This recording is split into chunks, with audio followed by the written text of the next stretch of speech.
दोस्तों आज मैं आपको एक ऐसा फॉर्मूला बताऊंगा जिससे अगर आप सेल्स एग्जीक्यूटिव हैं, सेल्स रिप्रेजेंटेटिव हैं या ऑफ रोल में एकदम नीचे के लेवल के एम्प्लॉय हैं सेल्स में, तो आप बहुत ही जल्दी सेल्स ऑफिसर बन सकते हैं। यही स्ट्रेटेजी जो जितने भी सक्सेसफुल लोग हैं जो बहुत जल्दी ग्रो किए हैं उन्होंने यही स्ट्रेटेजी अपनाई है।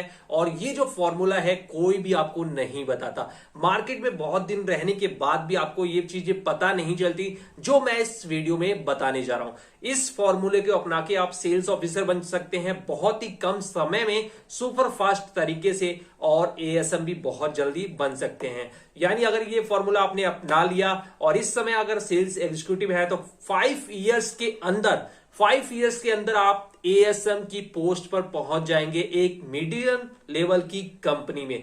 यानी कि सैलरी जो होगी आपकी, बेसिक जो सैलरी होगी 40 से 45 हजार रुपए आप आसानी से कमा सकते हैं। चलिए दोस्तों वीडियो को स्टार्ट करते हैं और बताता हूं आपको वो पॉइंट जो आपका जीवन बदल देंगे।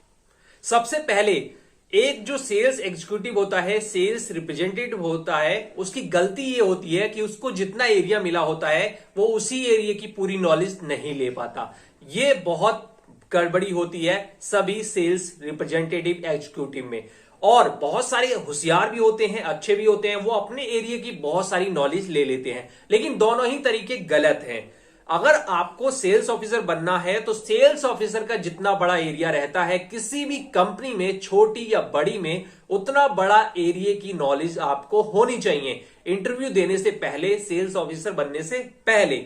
इसके लिए क्या करना होगा, जो आपका बॉस है, टीम लीडर है, सुपरवाइजर है या सेल्स ऑफिसर है, उसका एरिया देखिए कितना बड़ा है, क्योंकि मैक्सिमम सभी कंपनियां उतना ही बड़ा एरिया आपको सेल्स ऑफिसर वाली पोस्ट पे देंगी। तो उतने बड़े एरिया की आपको बीट पता होनी चाहिए, रूट पता होने चाहिए, टूर प्रोग्राम पता होने चाहिए, साथ ही जो की रिटेलर्स हैं वो पता होने चाहिए, की होलसेलर हैं वो पता होने चाहिए, डिस्ट्रीब्यूटर हैं वो पता होने चाहिए। और पता होने से काम नहीं चलता। जो सक्सेसफुल लोग होते हैं उनके पास लिस्ट होती है, लिस्ट, क्योंकि जो पता है वो भूल जाएगा, लेकिन जो लिस्ट बनाई रखी है आपने, चाहे कंप्यूटर में सेव कर रखी है चाहे फाइल में लगा रखी है, वो उसको आप हमेशा देखते रहेंगे तो पता रहेगा। क्योंकि रिटेलर्स होगा, उसका एड्रेस होगा, उसका मोबाइल नंबर होगा, उसका अल्टरनेट मोबाइल नंबर होगा, उसकी शॉप पर जो नौकर है वो कौन सा ऑर्डर देता है, जो सबसे अच्छा नौकर है, जो उसके ना रहने पर भी ऑर्डर देता है,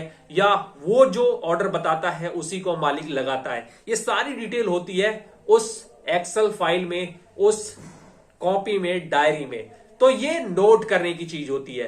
तो सबसे पहले आप एक सेल्स ऑफिसर के बड़े बराबर का एरिया, उसकी नॉलेज, उसका route plan, beat plan, retailer, wholesaler और डिस्ट्रीब्यूटर को फाइंड आउट करके रखिए। और यहां पर लोग दूसरी गलती ये भी कर देते हैं कि वो जिस डिपार्टमेंट में काम कर रहे हैं, जैसे कि मैं बिस्किट कंपनी में काम कर रहा हूं, तो मुझे अगर ये ज्ञान, जैसे ये वीडियो मैंने देख ली, तो मैं क्या करूंगा, जितने भी एफएमसीजी बिस्किट या बेकरी वाली रिटेलर्स हैं, होलसेलर हैं, उसके डिस्ट्रीब्यूटर हैं, उन्हीं की लिस्ट रखूंगा। लेकिन ये बहुत बड़ी गलती होती है, क्योंकि जब कैरियर के स्टार्टिंग में आप होते हैं तो आपको पता नहीं होता कि आगे आने वाली कौन सी कंपनी में आप सेल्स ऑफिसर बनेंगे। क्या पता पर्सनल केयर में बन जाए, क्या पता कॉस्मेटिक में बन जाए, क्या पता साबुन सरफ में बन जाए, किराना में बन जाए, प्लास्टिक की कंपनी में बन जाए। तो ये मान के चलिए कि एफएमसीजी के अंदर कॉस्मेटिक, एक किराने की दुकान में जितनी भी सामान्य होते हैं उन सभी की लिस्ट अगर आपके पास होती है तो सुपर फास्ट और भी हो जाएगी आपकी ट्रेन, और आप सेल्स ऑफिसर के लिए बहुत सारी नॉलेज जुटा लेंगे इंटरव्यू देने से पहले, अप्लाई करने से पहले। बहुत बार इंटरव्यू में यह पूछा जाता है कि फलाना जो एरिया है वहां पर सबसे बड़ा रिटेलर्स कौन सा है, आपने बता दिया, नाम क्या है आपने बता दिया, ऑर्डर कौन देता है बता दिया, यहीं पर सिलेक्शन हो जाता है। इंटरव्यू वाला आपसे कुछ नहीं पूछेगा, क्योंकि जिसको इतनी डीप नॉलेज है उसको उस एरिया के हर एक चीज के बारे में नॉलेज है जो एक सेल्स ऑफिसर के लिए रिक्वायर्ड है। तो एरिया पकड़ना बहुत ही जरूरी है, एक सेल्स ऑफिसर का एरिया। और उस सेल्स ऑफिसर के दिमाग से सोचिए कि कंपनी ने आज आपको अपॉइंट कर दिया सेल्स ऑफिसर, और फिर आपको एरिया पता है, डिस्ट्रीब्यूटर पता है, होलसेलर पता है, कटर पता है, और कहां कहां से आपके एरिया में माल आता है, कौन सा रिटेलर कौन सा होलसेलर उसको ला के और डिस्ट्रीब्यूट करता है, ये सारी चीजें आपको पता है, तो आप ये सारी चीजें अच्छी तरह से मैनेज कर लेंगे। वरना कोई कंपनी अगर आपको, मान लो मैं ही आपको बना दूं सेल्स ऑफिसर अपनी कंपनी का, तो आप तो 6 महीने तक ये सारी बेसिक जो चीजें पहले सीखनी चाहिए थी, ये मेरी कंपनी में आके आप 6 महीने सीखने में लगा देंगे। जब भी मैं आपको ऊपर कोई फोर्स करूंगा, कुछ पूछूंगा, तो आप कहेंगे मैं पहली बार सेल्स ऑफिसर बना हूं, मुझे अभी ये नॉलेज नहीं है, धीरे धीरे मैं ये सारी चीजें जुटा लूंगा। तो कोई भी कंपनी नहीं चाहती कि ऐसे बंदे को लेना कि वो मेरे यहां आके सीखे, मेरे यहां आके टाइम बर्बाद करे। इसलिए अगर आपको सेल्स एग्जीक्यूटिव रिप्रेजेंटेटिव से सेल्स ऑफिसर बनना है, तो उसकी तैयारी आपको खुद पहले से करनी होगी। बाद में वैकेंसी आती है, बाद में इंटरव्यू होते हैं, बाद में कोई आपकी रिकमेंडेशन करता है किसी कंपनी में, क्योंकि उसको पता चल जाता है कि आपके अंदर ये कैपेसिटी है, आपके अंदर ये नॉलेज है।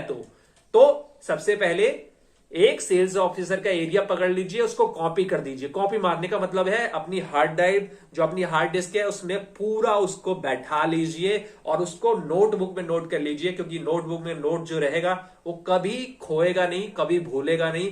उसे आप इंटरव्यू देने से पहले और समय समय पर दोहरा सकते हैं, देख सकते हैं, उसको अपडेट कर सकते हैं। करके देखिए, बहुत ही सुपरफास्ट तरीका है, जो कम समय में ही बहुत सारे आपके जो दोस्त हैं सेल्स ऑफिसर बन जाते हैं, उनको यही नॉलेज होती है, लेकिन वो आपसे शेयर नहीं करते और आपको भी पता नहीं चलता ये साला क्यों सेल्स ऑफिसर बन गया।